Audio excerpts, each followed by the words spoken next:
Guys, may bagong ampo na naman akong pusa. O, kulay itim na naman. Kulay itim to, kulay itim. Ang ganda oh. Pinakain ko yan oh. Pinakain siya. Bagong ampo na ko.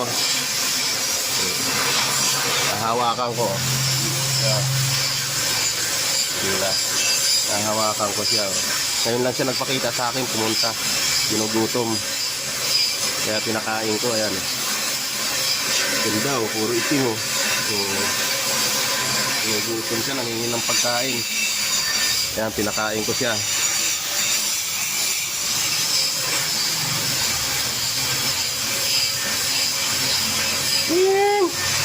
Diba?